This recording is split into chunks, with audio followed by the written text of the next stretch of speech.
doesn't want to put their reputation on the line at this point in time and coming out and start talking about extraterrestrial.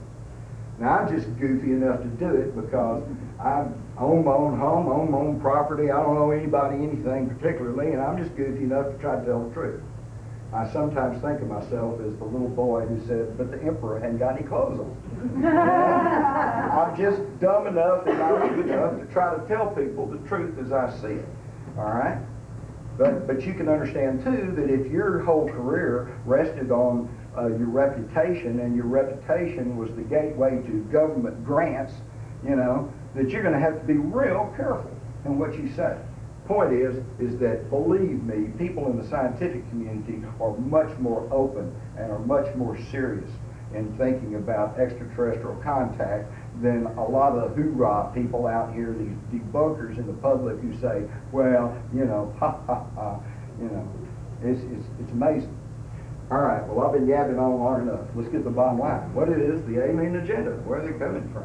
All right, this is pretty much speculation, but it's informed speculation, and it comes from everything I've learned over the course of my life, plus the research that I've put into alien agenda, plus the input that I've had from the military remote viewers, plus studying a wide variety of other materials. What I started to say early on, and the point here is that after I took that 10-year hiatus and was kind of out in the UFO community, and my experience had been with the metal ship guys, the nuts and bolts guys, I went to a UFO conference at Eureka Springs, Arkansas, and this was 94, I think, a couple of years ago. And I was shocked and amazed at the number of crystal gazers and channelers, people publishing stuff about channeling, and a lot of this new age, fuzzy, feel-good, you know, type of stuff. And that was a shock to me, because that was not what I had been accustomed to in the UFO community 10 years previously. And I suddenly realized that these two had kind of, somehow over the 10 years that I was kind of out of it, these two had kind of come together. All right, now I realize there is still a rift there. A lot of the metal ship guys don't like to go to these conferences and see these crystal ball gazers and these, you know, channelers and mystics and stuff there. And I'm sure that the mystics turn up their nose at the metal ship guys. Well, let me tell you something, folks. As I begin to research alien agenda, I find that it is well that they are dovetailing, because they do dovetail. There are aspects of the UFO phenomena that go far beyond material metal ships. All right? And all you have to do is go back and study the literature. The fact, I had a person who is well connected to the government. Of course, he won't let me use his name either. Told an incredible story about setting up on a lake with some military officers, because they had ongoing reports that a UFO was frequenting this lake. So they set up there. And this huge triangular-shaped craft appeared. When I say appeared, it didn't fly in over the mountain. It materialized in midair. Now, we all go, that's, you know, the debunkers and the mindset people will say, oh, it can't happen. It just can't happen. But hey, what if we were 100 years ago and I showed you a color television set? You'd have said, well, it's magic. It just can't happen. Just because technology may be a little bit beyond us doesn't mean it can't happen. And I would simply, all you got to do is look back and see the prevalent scientific thinking of the time. You know, Galileo says the Earth goes around the sun, and he was, you know, all but stoned to death. And then into this century, eminent, well-studied, credentialed scientists said that it is absolutely impossible for stones to fall out of the sky. Today, every school kid is taught about meteorites, because they do happen. They are real. But into this century, there were really credentialed scientists that have said can't happen. And of course, just about everything we think can't happen has. All right? And thank God some of it hadn't happened the way that the scientists thought.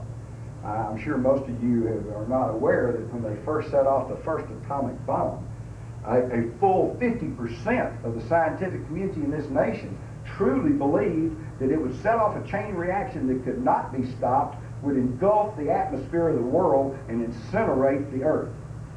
They set it off anyway.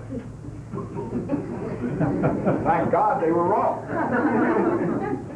All right, so don't tell me about, well, I'm a scientist and I know this is impossible. Sorry, if you're a scientist, you ought to know that almost anything's possible. Scientists today are talking in terms of a universe that includes more than 10 dimensions, that includes black holes and wormholes that would allow the folding of space. We are just now beginning to kick the door open into physics on the molecular level. You know, we don't know. We don't know what's going on. We're just now trying to find out. And we are a primitive and violent race. Okay? If you don't believe that, just think how many people here a week ago paid their hard-earned money to watch one guy bite off another guy's ear.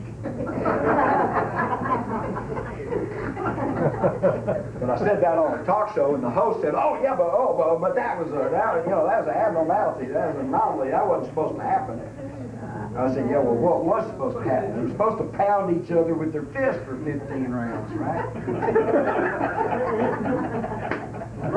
Primitive and violent race, you know, and yet we have the timidity to think of ourselves as the apex of technological know-how and civilization.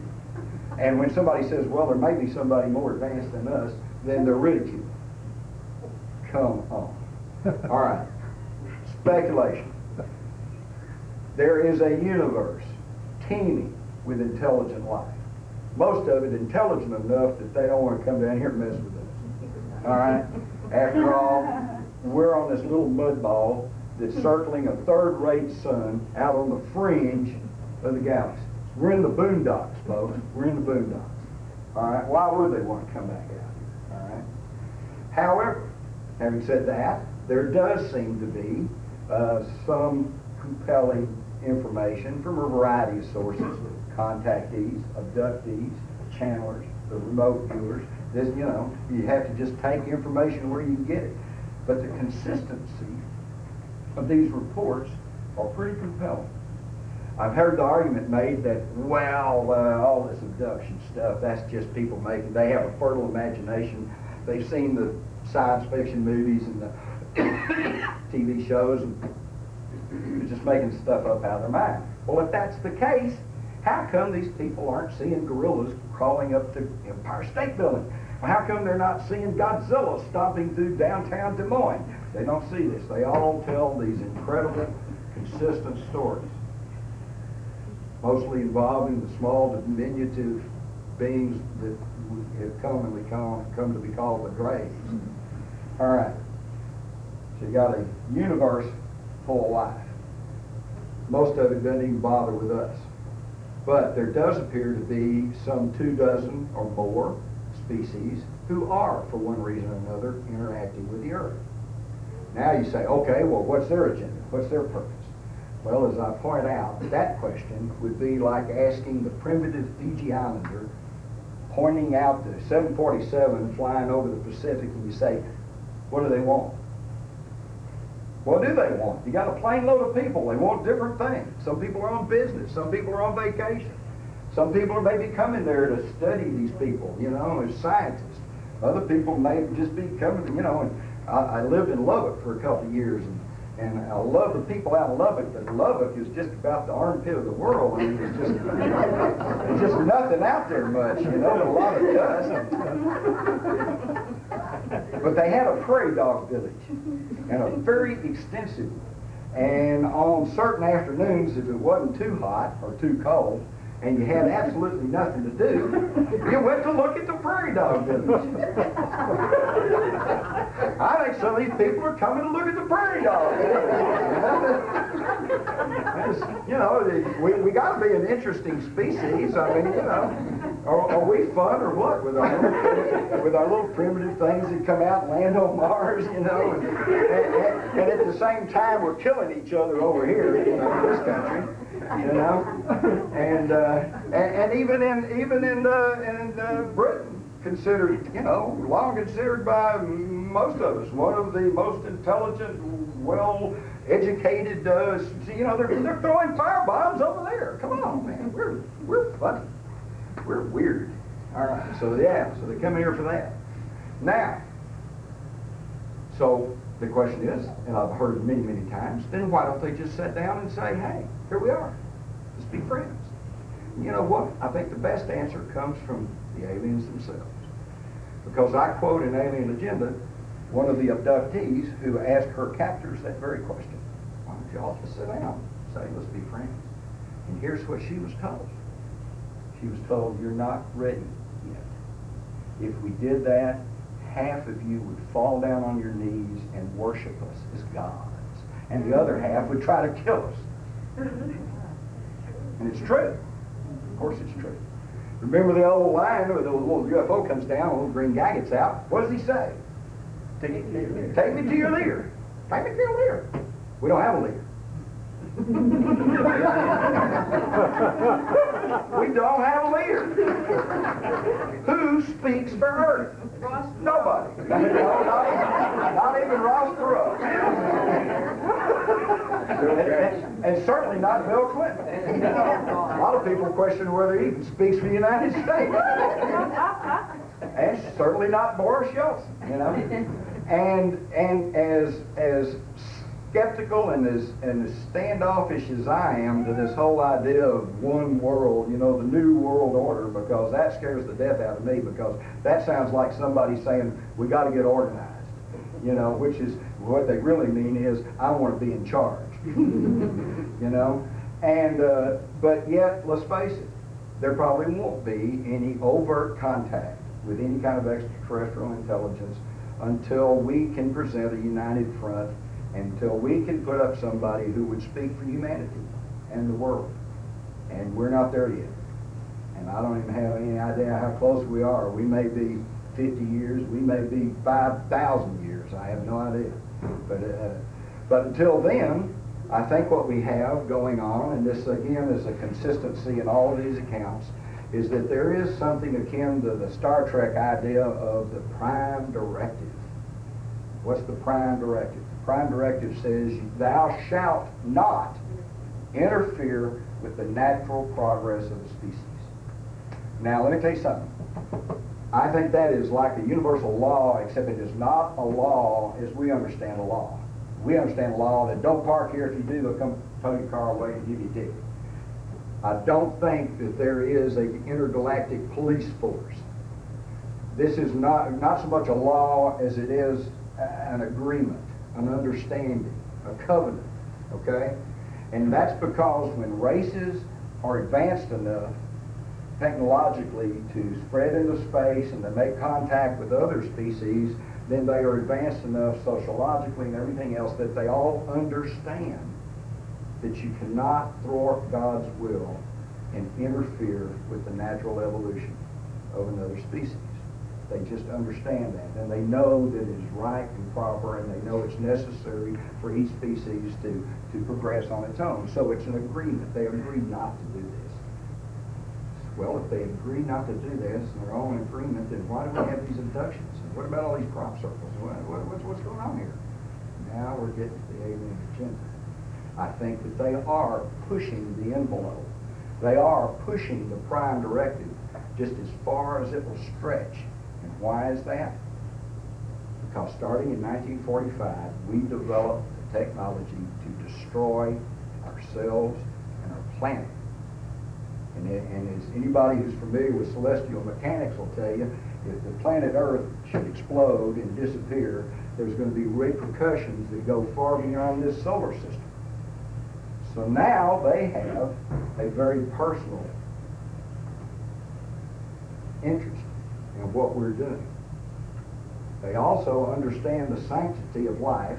They also understand the need for non-interference with the natural progress of things. So what are they doing? They are skirting the edges of our consciousness. They are letting themselves be seen. I'll give you a good example. In the mid-1970s, they were cutting through one of the rainforests over in the Philippines, and they came across the Tassidae tribe. The Tassidae tribe was a tribe that was still living apparently in the Stone Age. And at this point in 1975, unlike the rest of human history, where based on what had gone on before, we would have just rushed right in there with credit cards and clothes and Bibles and blankets, probably with typhoid on, and, you know, taking care of that little tribe. But no, we had progressed some by 1975. And the scientific community said, wow, here's an opportunity to actually study a Stone Age tribe as it exists and as it lives in reality. Let's don't go mess this up. They formed a pool group of scientists. The pool group of scientists went over there and over a period of time acclimated the Tassidaes to the fact that they were there. How'd they do that? Well, they'd go up on a big hilltop, you know, and they'd stand there in the evening time, and they knew that the Tassidaes would see them up there. After a period of time, they'd wave. For a while, the Tassidaes would wave back. Over a few more weeks and months, they'd get a little closer and wave again. Tassidaes would wave again. And this happened over months. And finally, after a period of time, they got to where they were across the clearing from each other. And finally, there was a contact, and they sat down. And even at that point, about the only thing they did for the Tassidaes was to give them some crude metal implements to try to improve the quality of their life. Now, that's what our enlightened scientists decided is the way to approach a primitive society. Now, I think that's what's happening to us. They're waving from the hilltop. We see them, we know they're there, and over a period of time, they have conditioned us to their presence. And that's not theory, that's fact. The polls showed in the 1950s, virtually no one believed in intelligent life outside the Earth. Today, the polls showed the exact opposite. 70–80% of people now think that there is intelligent life out there somewhere. Okay? Now that's quite a turnaround. That is a conditioning process. Okay? And that's what's going on with us. So they're letting themselves be seen, they're impinging on our consciousness, they're impinging on our three-dimensional material reality. And why is that? Because, here, author's message, here's the alien agenda. They are trying covertly to kick us along the evolutionary scale so that hopefully we will mature to the point to where we, on our own, will not destroy ourselves or our planet. And it's working. I would ask everybody who's listening to me right now, think of yourself as you were 10 years ago. Think about where you were, what you were doing, how you thought about things. And I think you'll agree with me that today you are not the same person that you were 10 years ago. And even 10 years ago, you're not the same person that you were the 10 years before that. We are being hastened along a consciousness raising ladder, okay? And it's working. Now, I personally, and of course I tend to be an optimist, believe it or not, but I personally believe that we may well see extraterrestrial contact within our lifetimes. Within our lifetime. Within my lifetime. And I'm no young guy anymore, okay? But I think it's entirely possible that within the next decade, we may see this happening. But there's a lot of growth to be done yet. A lot of growth. And but you folks, I appreciate and I honor every one of you that came out.